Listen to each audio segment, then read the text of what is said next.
So, ngayon, ang ituturo ko sa inyo is how to create a fan page and paano mo i-integrate yung iyong website sa Facebook mo para lahat ng transaction mo or mga presentation mo, lahat nasa loob na ng Facebook kung ayaw mo lang lumabas talaga ng Facebook.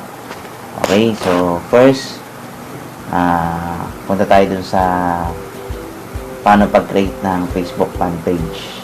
Okay, so natin ito. Okay, ito na lang gawin nyo. Type nyo ito /pages/ then enter.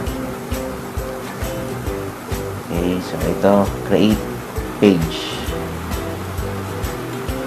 Okay, so ito pwedeng company, brand or product. Pero choose natin to brand or product. So ano ba yung product ng Royal Business Club, Health and Beauty. Okay, lagyan mo dito I love Royal Business Club. Yan. So, ito na to. Get started. Pwede dito. Kahit saan naman yan. Okay? So, click mo lang yan. Get started. Demo purposes lang naman ito. Okay, so pwede kang lagay ng description.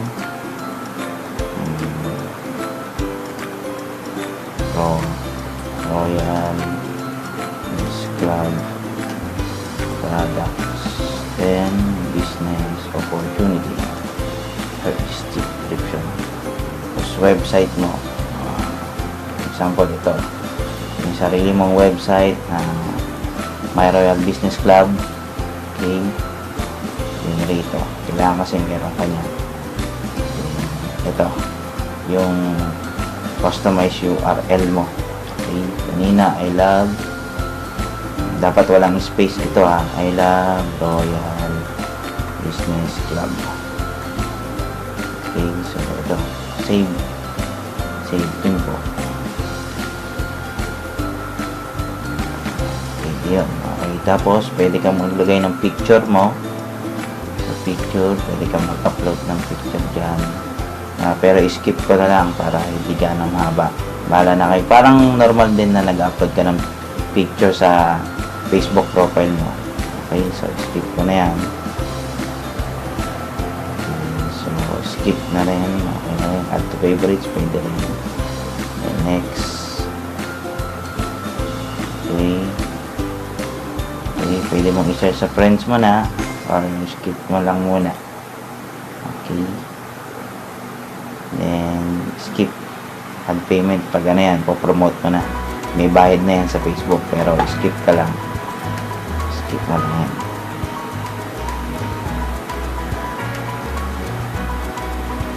Okay, so, ito na. Ito na yung page manager mo.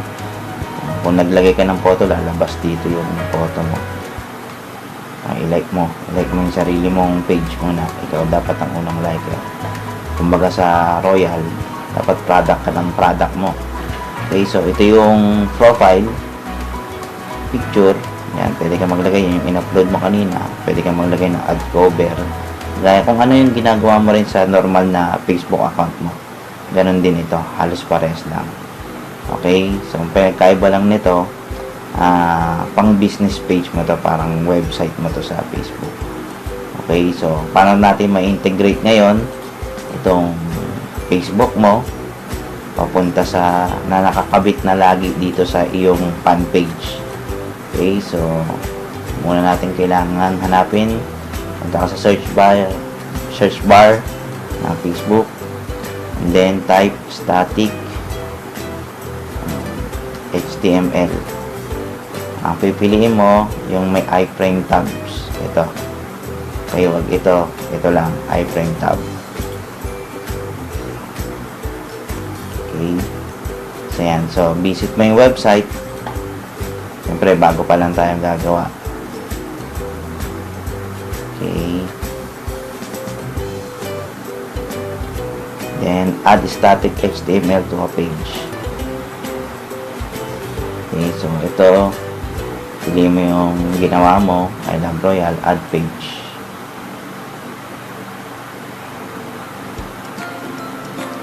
Okay, so ngayon pupunta ka dun sa dashboard ng iyong profile. Ito, click mo yung ginawa mong yung ginawa mong fan page.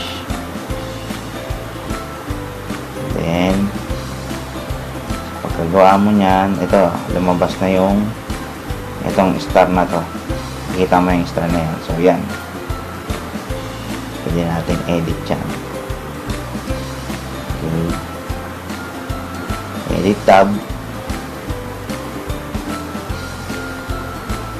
and then see more apps. Click mo tong see more apps, then use to website. Click mo tong website, then use website app. Okay, tapos ito na, nagkaroon siya ng web page address. Pwede mong kunin yung pinaka main page mo. Okay, balik ka, lagay mo dito, paste mo lang yan, then update preview mo para makita mo yung itsura. Tapos tanggalin mo yung mga scroll bars, remove scroll bars para ito mawala to, yung ginaganyan para mawala yan. Gawin mo, pwede mong adjust yan. Okay, para hindi naman masyadong yan, update preview. Okay, so yan, makikita mo yan yung itsura ng yung main page sa Facebook, sa iyong blog. Ngayon, mamaya kailangan i-save and publish mo. Okay, so check natin, balik tayo sa Facebook mo. Facebook,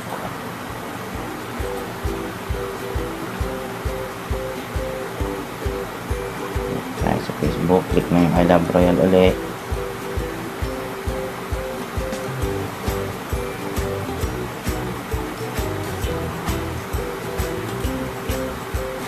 I Love Royal.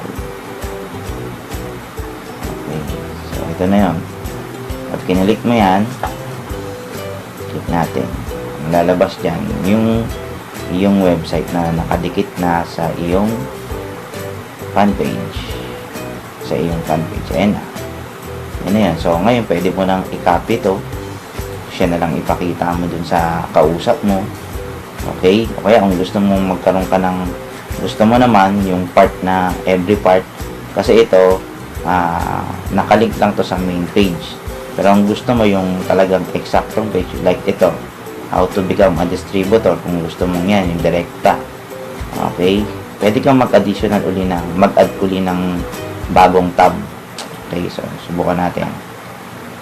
Click natin to para makuha natin yung URL nito. Ayan.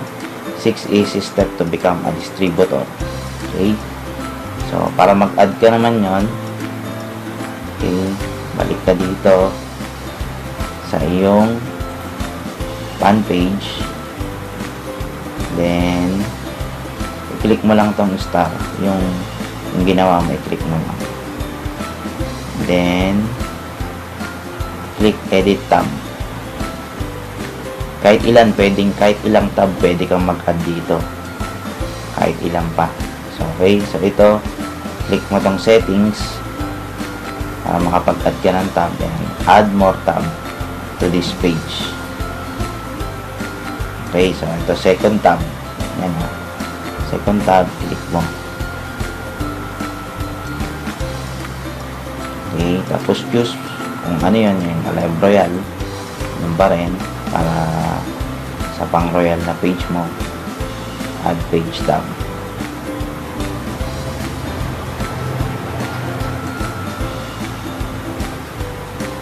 Mag-create siya ng second tab. Ayan, nangyari.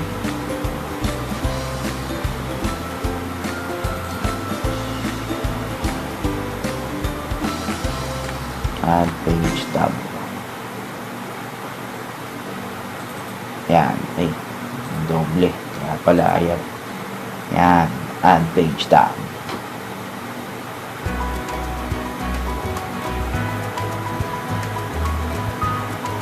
Hintay lang. Okay, balik ka ulit dun sa iLove Royal. Ang importante naman madalas kasi tatanong siya kung paano siya magme-member o kaya paano siya bibili. So, pakita natin dito kung paano magme-member tapos kung paano bibili. Okay, so punta ka ulit sa shopping cart mo. Shopping cart dito pala sa pad page, sorry. So ito yung pangalawang tab mo. Click mo lang yan.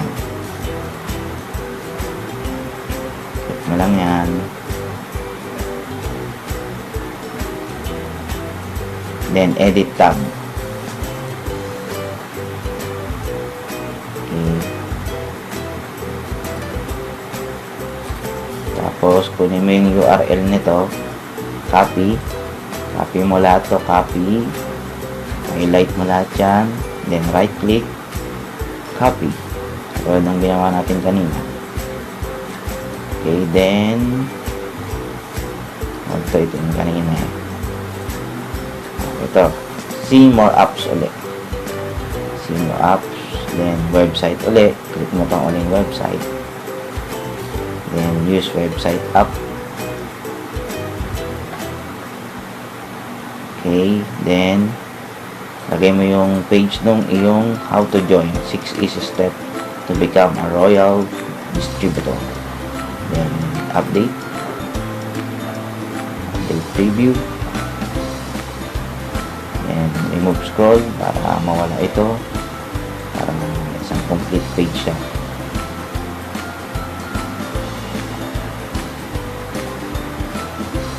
Okay, konti na lang.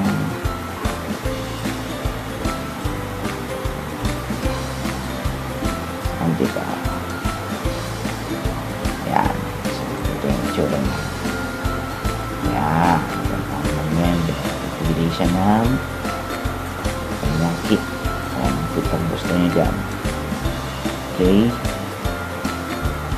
Then, save. Save and publish. Okay. Then, balik ka dito sa iyong fan page. Facebook fan page sa Facebook. Makita mo yung nangyari. Pwede kahit anong link pwede mong ilagay. Pwede yung online shop mo, pwede mong integrate yung shop mo dito. Sample pa tayo mamaya. Okay, so inuna muna natin yung sa business, yung how to become a member. Okay, so makikita mo dito, yan, ito naka-setup na to. Ito yung how to become a member. Nga lang, pareha silang welcome. Kung ako pumunta sa page mo, hindi ko madidistinguish yan kung how to sign up ba yan. Kaya ito, palitan mo to. Para ma-edit mo yan, ito, edit natin yan. Tapos, lagyan natin ng picture. Para how to sign up talaga. Okay, how to become a member. Click mo to. Yan. Tapos, pag lumabas na lahat yan, magkakaroon siya ng, pag ginaganyan mo siya, yan, lumalabas to kung parang pencil. Click mo yung pencil na yan, and then edit settings. Lagyan mo how to join, yung title mo, how to join. Save. Tapos lagyan mo ng picture para distinguish talaga na how to join. Okay, so pwede kang mag-upload ng picture dito, image. Okay, so ngayon may size kasi ito para makita mo. Ang size niya is 111 to 74 pixels. So kailangan mag-edit ka ng 111 74 pixels para magkaroon ka niyan ng pang-edit. Ito, i-download mo tong tinatawag na Photoscape. Yan, punta ka lang sa Google, free naman ang download niyan. Okay, so ito meron na akong nakuha, ito, Photoscape.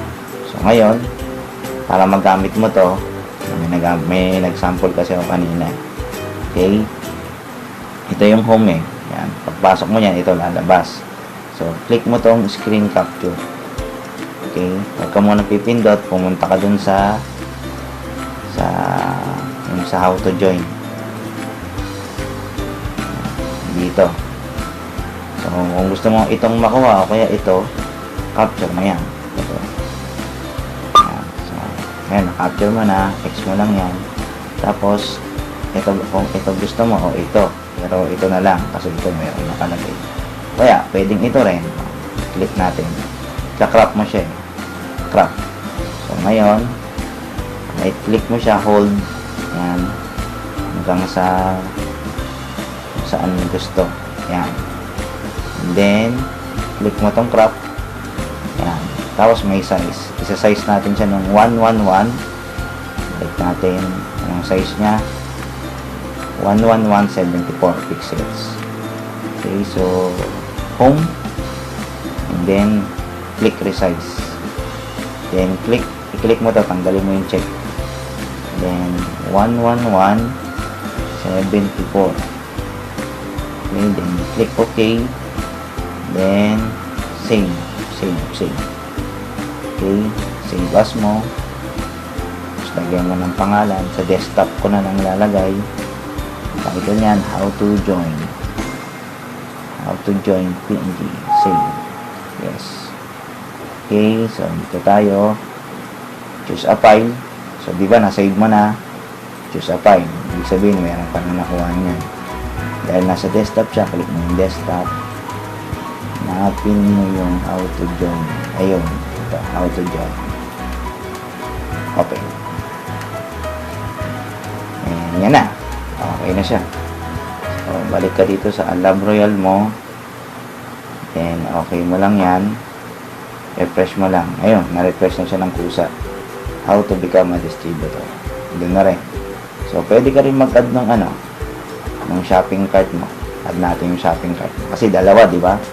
Importante, sponsor, new sponsor, saka yung product movement. Okay, so click ka uli dito. Kahit saan dito, mag-click ka. Click mo to para makapag-add ka ng bagong tab.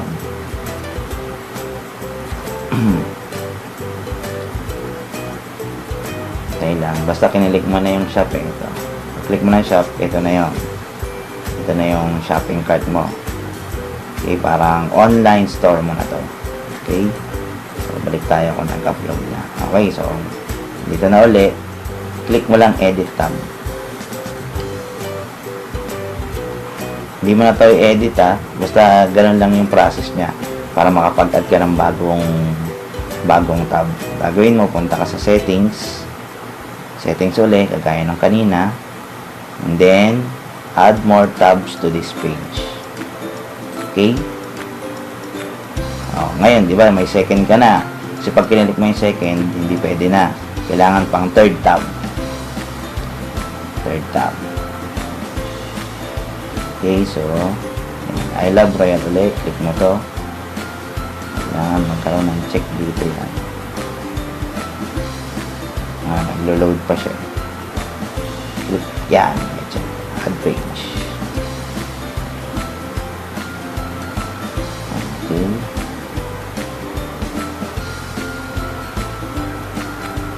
Tingnan natin matapos ang loading niya. Okay, then balik ka ulit dun sa page mo. Pag ganun lang, medyo tsaga-tsagaan ng content dahil pag na-set up mo naman yan, ang ganda ng mo, maganda yung kalalabasan ng ginagawa natin. Okay, so ito. Okay, copy mo na to. Okay, again, yan, highlight mo lahat, then right click, copy. Okay, balik ka rito. Okay, sana yung third tab. Click mo yan, ito yung pangatlong tab. Okay, then click mo yan, then edit tab.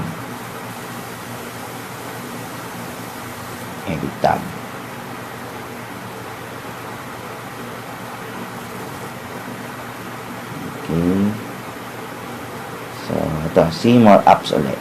Click mo yung see more apps, then website, then use website.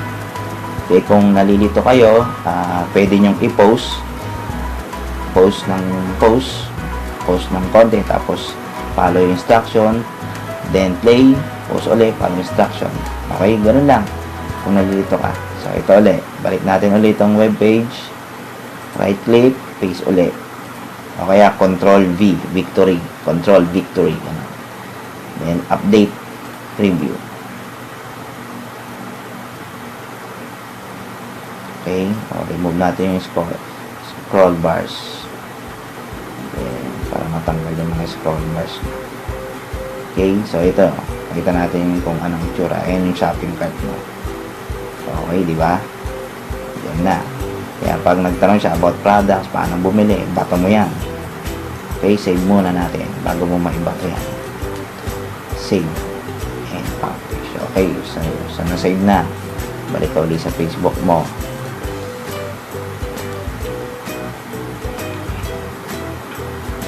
Then, balik ka rito. Tapos, ganun din. Yung pag-edit ng photoscape, ng picture. Gamit ka lang ng photoscape. Screenshot mo lang ito. Tapos, edit mo lang. Crop mo lang. Sundin mo lang yung ginawa natin kanina.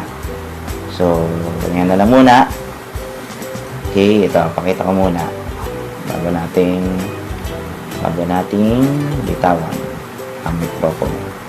So, ito, palitan mo na lang uli yung ano yan. Click mo lang, palitan mo yung title, products, tapos click natin kung ano itsura.